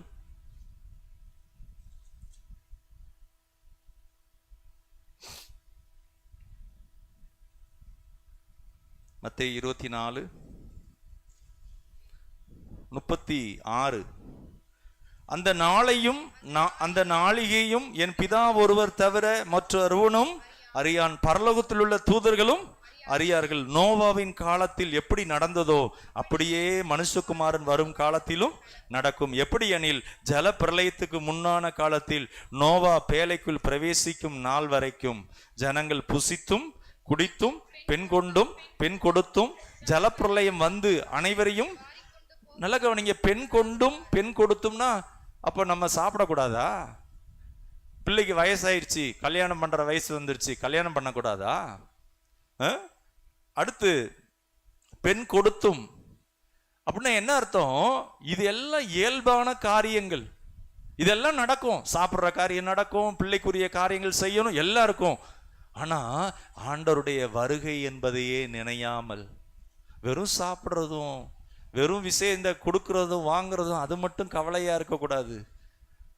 ஆண்டவர் அதைத்தான் சொல்றார், இது மட்டும் வாழ்க்கை அல்ல. அப்போ இந்த நோவா என்ன செய்யறாரு? பேழைய டக்கு டக்கு டக்குன்னு அடிச்சுக்கிட்டு இருக்கிறார். எல்லாரும் சிரிக்கிறாங்க. ஓ, என்னையா பெரிய மழை வருங்கிற, பெரிய ஜலப்பிரளயம் வரப்போதாங்க, சிரிக்கிறாங்க. கவனிங்க, சிரிச்சுக்கிட்டு இருக்கிறாங்க, பரியாசம் பண்றாங்க. ஒரு நாள் வந்தது, அந்த பேழையினுடைய வேலை முடிக்கப்பட்டது. சொல்லுங்களேன், பேழையினுடைய வேலை முடிக்கப்பட்டது. ஹல்லேலூயா. கதவு அடைக்கப்பட்டது. உள்ள போயிட்டாங்க எல்லாரும், வெளியில இருக்கிறவங்க எல்லாரும். பெரிய மழை வருது, கதவை தட்டுறாங்க தட்டுறாங்க தட்டுறாங்க. ஆனா கதவு திறக்கப்படலை, கதவு அடைக்கப்பட்டாயிற்று, முடிஞ்சிடுச்சு. ஆண்டவர் டைம் கொடுத்தார், கிரேஸ், அந்த கிருபையை கொடுத்தார், முடிஞ்சு போச்சு. இங்கே சொல்லப்பட்டிருக்கிறது, அந்த நோவாவினுடைய நாட்களில் நடந்தது போலவே இருக்கும். ஒரு சிலருக்கு ஒரே கவலை, பிள்ளைக்கு என்ன செய்வோம், பிள்ளைக்கு என்னத்தை சேர்த்து வைப்போம், ஐயோ அந்த ட்ரெஸ் இப்படி இருக்கு, ஐயோ பணம் இவ்வளவுதானே இருக்கு, அதுவே இரவெல்லாம் கவலை, அதெல்லாம் நெஞ்செல்லாம் வலிக்குது. ஐயோ, ஆண்டவர் சொல்றாரு, அது மட்டுமல்ல, அது எல்லாம் இயல்பானதுதான். அதற்கும் மேலாக தெளிந்த புத்தியோடு நீதி உள்ளவர்களாய்,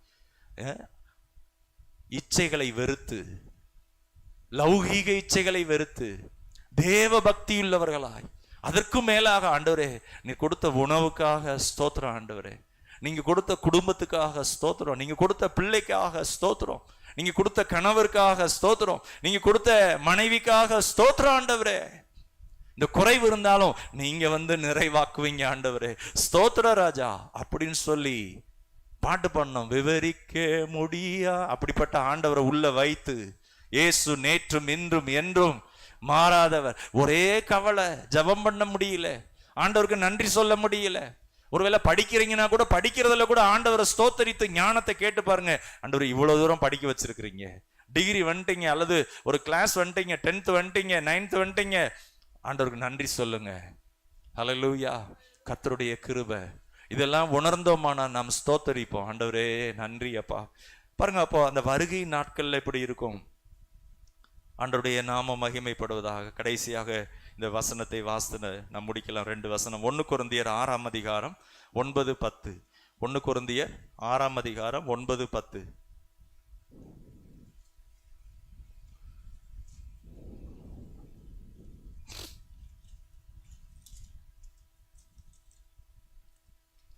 அநியாயக்காரர் தேவனுடைய ராஜ்யத்தை சுதந்தரிப்பது இல்லை என்று அறியீர்களா? வஞ்சிக்கப்படாதிருங்கள். வேசி மார்க்கத்தாரும் விக்கிரக ஆராதனைக்காரரும் விபச்சாரக்காரரும் சுயபுணர்ச்சிக்காரரும் ஆண் புணர்ச்சிக்காரரும் திருடரும் பொருளாசைக்காரரும் வெறியரும் உதாசீனரும் கொள்ளைக்காரரும் தேவனுடைய ராஜ்யத்தை சுதந்தரிப்பதில்லை. ஹல்லேலூயா. இங்க சொல்லப்பட்டிருக்கிறது, யாரெல்லாம் அதுல உதாசீனம் பண்றவங்க, அசட்டையா இருக்கிறவங்க, எந்த ஒரு காரியத்தையும் செய்யறப்ப உதாசீனம் பண்றது, டோன்ட் கேர் மைண்ட், எதை பத்தியுமே அக்கறை இல்லை. எப்ப பார்த்தாலும் யாராவது ஒருத்தர் தாங்கிக்கிட்டே இருக்கணும். இல்ல, நீங்க யாருக்கு உதவி செய்ய முடியும்? ஒரு சிலருக்கு என்னன்னா, அவங்கள அப்படியே கெஞ்சி தாங்கிக்கிட்டே இருக்கணும். அந்த மைண்ட், குழந்தையாவே இருப்பாங்க நற்காரியங்கள்ல. நம்ம துர்க்கிரியைகள்ல குழந்தைகளாக இருக்கணும், நற்காரியம் செய்யறதுல புருஷர்களாக, ஒரு நல்ல தேறின ஸ்திரியாக இருக்கணும்.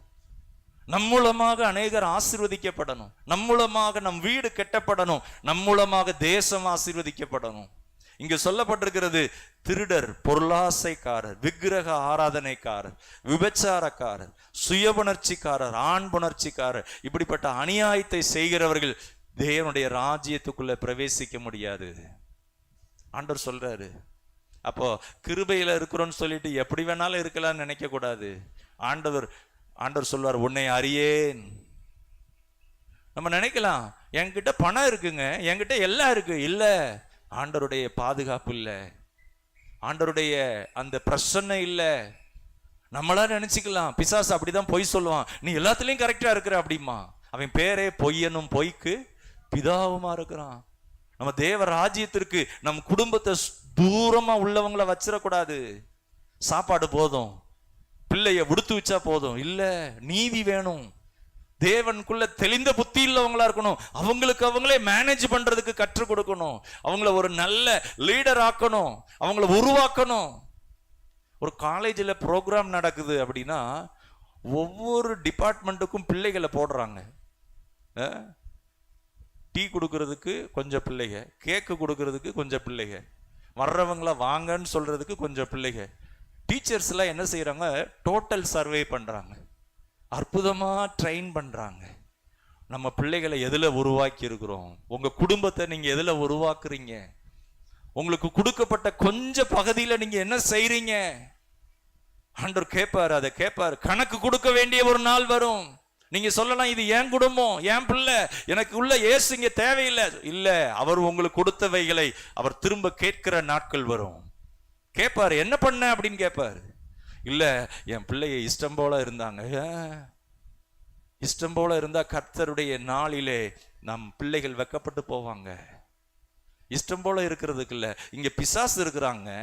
யாரை கொல்லலாம், அழிக்கலாம், குடும்பங்கள்ல இருக்கிறவைகளை நாசமாக்கலாம், வகை தேடி திரிகிறான். அதனாலதான் சொல்றாரு, எச்சரிக்கையா இருங்க, ஜாக்கிரதையா இருங்க, விழித்திருங்க. இது எப்படி செய்யணும்னா, அன்போடு செய்ய வேண்டிய காரியம், நேசிச்சு செய்ய வேண்டிய காரியம். ஆண்டவரே, இவ்வளவா என்ன நேசிச்சிருக்கிறீங்களப்பா அப்படின்னு நம்ம ஆயத்தமாக வேண்டும். பரிசுத்தமாக்கப்பட்டு சுத்திகரிப்பதற்கு, அதுக்குதான் நம்மை தெரிந்து கொண்டார். அவருடைய பிரசன்னமாகுதலுக்கு எதிர்கொண்டு இருக்க நீங்க ஒரு 2 மணி நேரம் ஆண்டவருடைய பிரசன்னத்தில் இருந்து பாருங்க.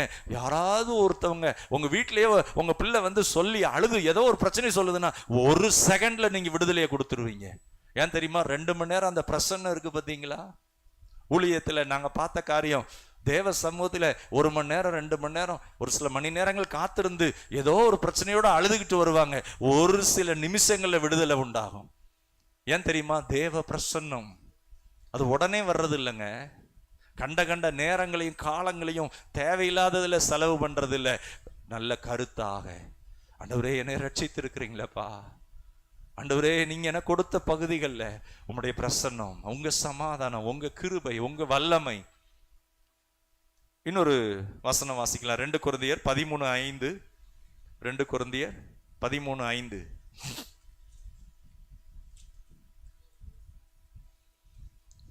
நீங்கள் விசுவாசம் உள்ளவர்களோ வென்று உங்களை நீங்களே சோதித்து அறியுங்கள், உங்களை நீங்கள் பரீட்சித்து பாருங்கள், இயேசு கிறிஸ்து உங்களுக்குள் இருக்கிறார் என்று உங்களை நீங்களே அறியீர்களா? நீங்கள் பரீட்சைக்கு இல்லாதவர்களா இருந்தால் அறியீர்கள். ஹல்லேலூயா. கைகளை உயர்த்தி சொல்லுங்களேன், இயேசு கிறிஸ்து எனக்குள்ளே இருக்கிறார். ஹல்லேலூயா. எத்தனை பேருக்குள்ள அவர் இருக்கிறாரு? ஹல்லேலூயா. உங்களுக்குள்ள இருக்கிறாரா? பரீட்சை வரும்போது, பிரச்சனைகள் வரும்போது அதுல நீங்க அதற்கு ஆயத்தமா இருக்கிறீங்களா? இல்ல ஏனதோனன்னு இருக்கிறீங்களா? எத்தனை காரியங்கள்ல நிர்விசாரமா இருந்து உதாசீனம் பண்ணி இழந்து போயிருக்கிறீங்க.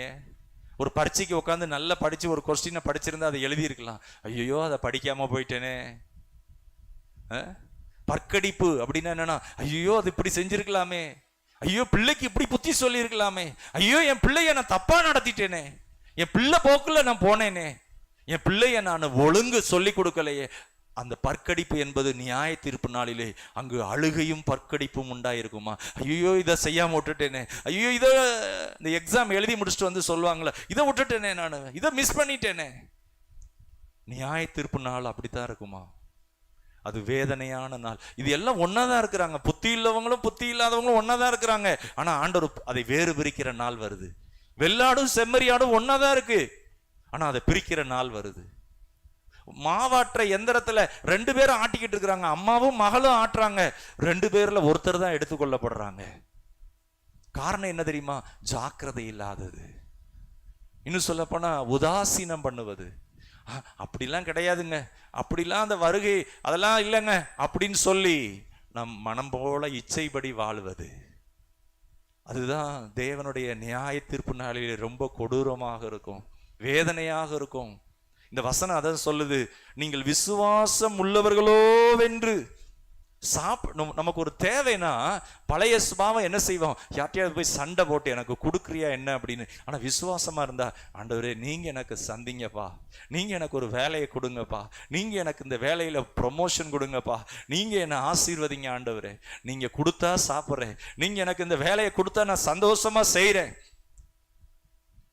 ஆண்டவர் இயேசுனுடைய அவருடைய வேலைங்கிறது சீசனுடைய காலை போய் பிடிக்கிறாருங்க. ஹம்பிள், தாழ்மை. அவர் சொல்றாரு, பேதுரு கரெக்டா சொல்றாரு, ஆண்டவரே நீர் ஆண்டவர், நீங்க என் காலை பிடிக்கலாமா அப்படின்னு கேட்கிறாரு. இன்னைக்கு நம்மளாம் என்ன சொல்லுவோம்? நான் எனக்கு இருக்கிற அந்த இதுக்கு நான் எப்படி தாழ்த்துறது, நான் எப்படி பாருங்க, ஒரு ஒரு ஒரு சில காரியங்கள்ல நமக்குரிய பகுதிகளில் நம்ம உத்தமமா நம்மை அர்ப்பணிக்க கர்த்தர் ஆசீர்வதிப்பா. பேதுரு காலை போய் பிடிக்கிறாரு, அதை கழுவுறாரு, தான் இடுப்புல இருக்கிற அந்த சேலை துணியினால துடைக்கிறாரு, சால்னால. அப்போ ஆண்டவர் சொல்றாரு, நான் போதகரும் ஆண்டவரும் தான், நான் உனக்கு இதை செய்வேனானால் நீ இதை நினைத்துக்கொள். ஏன்னா இந்த பேதுருவை ஒரு பிள்ளை மாதிரி உருவாக்குறாரு. இதை நினைச்சுக்கோப்பா, உன்னை தாழ்த்து, நீ அன்போடு அதை செய், வேற எதுக்காக செய்யாத, குடும்பத்தை நடத்தின, குடும்பத்தை உருவாக்குற, அன்போட செய். பிள்ளைகள் மேல எரிச்சலா இருக்காத, அந்த பிள்ளைகளும் கர்த்தர் உனக்கு கொடுத்த குடும்பம், உனக்கு கொடுக்கப்பட்ட சோர்சஸ், உன்னை சுற்றி இருக்கிற சொசைட்டி, அந்த இடத்துல அந்த அன்பு வெளிப்படட்டும். அன்போடு செய்ய வேண்டிய காரியம் இது, விசனமா இல்ல. ஆண்டவர் அதான் சொல்றாரு, நீ போதகர்னு சொன்ன, ஆண்டவர்னு சொன்ன, அதெல்லாம் உண்மைதான், ஆனா நான் உன் காலை கழுவுவேன். ஆனால் அதுதாங்க அவர் ஆண்டவர், அதனாலதான் அவர் ரட்சகர். நம்ம எவ்வளவு கிருபையை பெற்றுக்கொண்டோம் ஆண்டவர்கிட்ட, எவ்வளவு தூரம் ஆண்டவரால் ஆசீர்வதிக்கப்பட்டோம். நம்ம நற்கிரிகள் செய்யறோமா? நம்மளால யாராவது ஒருத்தருடைய கண்ணீர் துடைக்கப்பட்டிருக்கா? நம்மளால யாராவது விடுதலை ஆயிருக்கிறாங்களா? நம்ம என்னதான் செய்யறோம் ஆண்டவருக்காக? பிரியமானவர்களே, நம்மை நாமே ஆராய்ந்து நிதானிப்போம். கர்த்தர் நம்மை ஆசீர்வதிப்பாராக. நம்ம எழுந்து நிற்போம். Praise the Lord. Hallelujah. இந்த பாடலை திரும்ப நாம் பாடி ஆண்டவரை மகிமைப்படுத்துவோம். துவங்கியதை முடிப்பீரே, இறுதி வரை உடனிருப்பீரே, துவங்கியதை முடிப்பீரே, இறுதி வரை உடனிருப்பீரே, தடைகள் வந்தாலும் தரிசனம் நிற்குமே, தாமதம் ஆனாலும் அது நன்மையாய் முடியுமே, தடைகள் வந்தாலும் தரிசனம் நிற்குமே, தாமதம் ஆனாலும் அது நன்மையாய் முடியுமே. நீ நல்லவரே, சர்வவல்லவரே, உம் கரங்கள் என் ஆதாரமே. கரங்களை உயர்த்தி 2 கரங்கள். நீ நல்லவரே, சர்வவல்லவரே, உம் கரங்கள் என் ஆதாரமே. ஏந்தினி தாங்கினி உயர்த்தினி தப்புவித்தி, ஏந்தினி தாங்கினி உயர்த்தினி தப்புவித்தி, தகுதியே இல்ல இந்த உயர்வுகள் எனக்கு, மிகுதியான கிருபை காரணம் அதற்கு, தகுதியே இல்ல எனக்கு, மிகுதியான கிருபை காரணம் அதற்கு. நல்லவரே, சர்வ வல்லவரே, உம் கரங்கள் என் ஆதாரமே. நீ நல்ல ஓரபலரப சந்தலரப என் ஆதாரமே.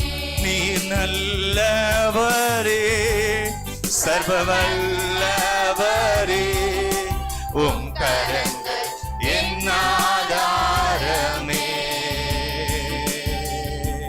துவங்கியதை முடிப்பீரே, இறுதி வரை உடனிருப்பீரே. துவங்கியதை முடிப்பீரே, உடனிருப்பீரே. தடைகள் வந்தாலும் உம் தரிசனம் நிற்குமே. தாமதம் ஆனாலும் அது நன்மையாய் முடியுமே. தடைகள் வந்தாலும் உம் தரிசனம் நிற்குமே. தாமதம் ஆனாலும் அது நன்மையாய் முடியுமே. நீ நல்லவரே, சர்வ வல்லவரே, உம் கரங்கள் என் ஆதாரமே. நீ நல்லவரே, சர்வ வல்லவரே, உம் கரங்கள் என் ஆதாரமே.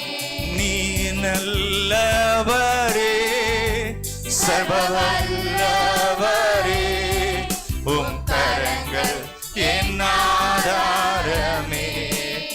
விவரிக்க முடியாத அதிசயங்கள் செய்பவரே, வர்ணிக்க முடியாத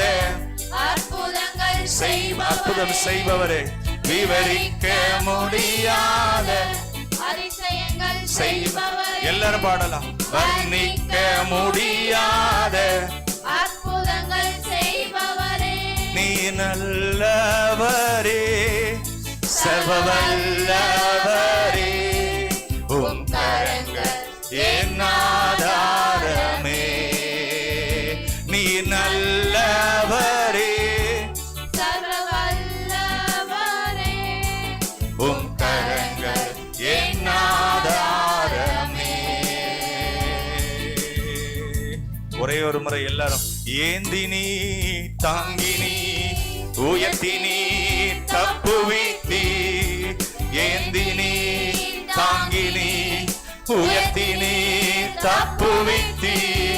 தகுதியே இல்ல இந்த உயர்வுகள் எனக்கு, மிகுதியான கிருபை காரணம் அதற்கு.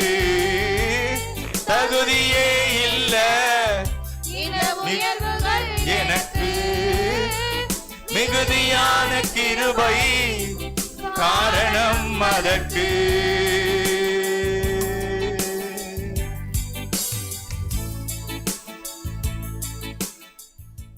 எல்லாரும் கரங்களை தட்டி கர்த்தரை நாம் மகிமைப்படுத்துவோம். ஹல்லேலூயா, ஹல்லேலூயா, ஹல்லேலூயா. கரங்களை உயர்த்தி ஆண்டவர் சமூகத்தில் அப்படியே நாம் ஜெபிப்போமா. ஆண்டவரே ஸ்தோத்திரம், ஆண்டவரே ஹல்லேலூயா. என்னை உம்முடைய பிள்ளையாக தெரிந்து கொண்டிருக்கிறீங்களே, ஹல்லேலூயா. அவர் வலுவாமல் நம்மை காக்கிறவர். கைகளை உயர்த்தி சொல்லுங்களேன், வலுவாமல் என்னை காக்கிறவர். ஹல்லேலூயா. நீங்க அவர் பிள்ளையா இருந்தீங்கன்னா உங்களை ரட்சித்திருக்கிறாரானா உங்களை சும்மா விட மாட்டார். உங்களை அற்புதமா மாற்றிக்கொண்டே இருப்பார். ஹல்லேலூயா. வாசற்படியில நின்று ஆண்டவர் கதவை தட்டுறார். மகனே, மகளே, உனக்குள்ள நான் பெரிய ஒரு அதிசயத்தை விளங்க பண்ண, ஒரு அற்புதங்களை உனக்குள்ள நான் செய்யறதுக்கு நான் வாசல்ல நின்று கதவை தட்டுறேன். என் சத்தத்தை கேட்டு கதவை தரப்பா. உனக்குள்ள நான் பலத்த காரியங்களை செய்வேன். என் பிரசன்னமாகுதல் உன் வீட்டுக்குள்ள விளங்கும். ஓ, உன்னை சுத்திகரிப்பதற்காக நான் தெரிந்து கொண்டேன். உன்னை சுத்தமா இருக்கிறதற்காக தெரிந்து கொண்டேன். இந்த உலகத்துல இருக்கிற அசுத்தங்களோ உனக்குள்ள இருக்கக்கூடாது. உன்னை நற்கிரியைகளுக்கு என்று நான் தெரிந்து கொண்டேன். அப்பதான் வீட்டுல தேவையில்லாத வியாதி, தேவையில்லாத பிரச்சனைகள், தேவையில்லாத போராட்டங்கள் உங்க வீட்டுல இருக்காது. உங்க வீடு ஒரு குட்டி பரலோகமா இருக்கும். உங்க வீட்டுக்குள்ள மகிமையின் கர்த்தர் ஆண்டவர் இயேசு வாசம் பண்ணுவா. ஹல்லேலூயா, ஹல்லேலூயா. தடைகள் வந்தாலும் ஓ தரிசனம் நிறைவேறுமே. தாமதமானாலும் ஓ ஹல்லேலூயா, அது நன்மையாய் முடியுமே. ஹல்லேலூயா. எவ்வளவா நம் ஆண்டவருக்கு இந்த வருகைக்கு எப்பொழுதும் ஆண்டவரே, ஒருவேளை நம்ம பெண் கொடுத்து புசிச்சு இதெல்லாம் நம்ம எல்லாரும் செய்யறதுதான். நம்ம எல்லாருக்குள்ளே என்ன வந்துருது? ஆட்டோமேட்டிக்கா ஒரு விதமான கவலை, ஒரு விதமான சோர்வு, ஒரு விதமான பலவீனம். ஹல்லேலூயா. ஆனா ஆண்டவர் சொல்றாரு, அதன் மத்தியில நீ ஜாக்கிரதையாயிரு, அதன் மத்தியில நீ உற்சாகமாயிரு, அதன் மத்தியில நீ விழிப்பாயிரு, ஆயத்தமாயிரு. ஹல்லேலூயா. அந்த புத்தியுள்ள கன்னிகை உள்ள போயிட்டாங்க. வெளியில நின்னு கதவை தட்டுறாங்க. கதவு அடைக்கப்பட்டது. மணவாளன் இயேசு சொல்றாரு, உங்களை ஆண்டவரே, நாங்களும் இங்கதான் இருந்தோம். ஆண்டவர் சொல்றாரு, உங்களை நான் அறியேன். நம்ம வாழ்க்கையை ஆண்டவர் நம்ம பார்த்து ஆண்டவர் அப்படி சொல்லக்கூடாது. அப்படி நம்மள சொல்வாரானா நம்ம நிலைமை எவ்வளவு வேதனையா இருக்கும். நம்மை நாமே நிதானித்துக் கொள்வோம். கர்த்தர் நம்மை தெரிந்து கொண்டிருப்பாரானால் ஒரு மகிமையான காரியத்திற்காக அந்த பிரசன்னமாகுதலை எதிர்பார்த்து, அவருடைய ஆசீர்வாதத்தை எதிர்பார்த்து, உங்க வாழ்க்கையில அது வல்லமையாய் வெளிப்படத்தக்கதாக, ஆண்டவரே என் வாழ்க்கையில இதனாலதான் என் வாழ்க்கை இவ்வளவு சீரழிஞ்சது, இவ்வளவு காரியங்களை நான் மிஸ் பண்ணிட்டேன் ஆண்டவரே, என் குடும்பத்துல நான் இழந்துட்டேன் ஆண்டவரே, என் வாழ்க்கை கெட்டு போனதுக்கு இதுதான் காரணம், என்னை மன்னிங்கப்பா, எனக்கு உங்க கிருபை தாங்க, உங்க இரக்கம் தாங்க. என் வாழ்க்கை நற்கிரியை செய்கிற ஒரு வாழ்க்கையா, என் குடும்பம் நற்கிரியை செய்கிற குடும்பமா, இது போதாத ஆண்டவரே, இன்னும் உமக்காய் நான் பிரகாசிக்கணும். ஸ்தோத்திரம் ஆண்டவரே, ஸ்தோத்திரம். ஒவ்வொருவரையும் கர்த்தர் அப்படி பலப்படுத்துவீராக. எல்லா மகிமையும் நாங்கள் உமக்கு செலுத்துகிறோம் ஆண்டவர் இயேசுவின் நாமத்தில் பிதாவே, ஆமென். ஆத்துமாவே கர்த்தரை ஸ்தோத்திரி, முழுமையோட பரிசுத்த நாமத்தை ஸ்தோத்திரி. என் ஆத்துமாவே கர்த்தரை ஸ்தோத்திரி, அவர் செய்த சகல உபகாரங்களையும் மறவாதே. ஆமென், ஆமென். நம்முடைய கர்த்தராகிய இயேசு கிறிஸ்துவின் கிருபையும், பிதாவாகிய தேவனுடைய அன்பும், பரிசுத்த ஆவியானவருடைய அன்னை ஐக்கியமும், வழிநடத்தலும், சமாதானமும், ஆறுதலும் நம் அனைவரோடும் இன்றும் என்றும் சதா காலம் இருப்பதாக. ஆமென். ஹல்லேலூயா. கர்த்தர் உங்களை ஆசீர்வதிப்பாராக. Praise the Lord. ஸ்தோத்திரம்.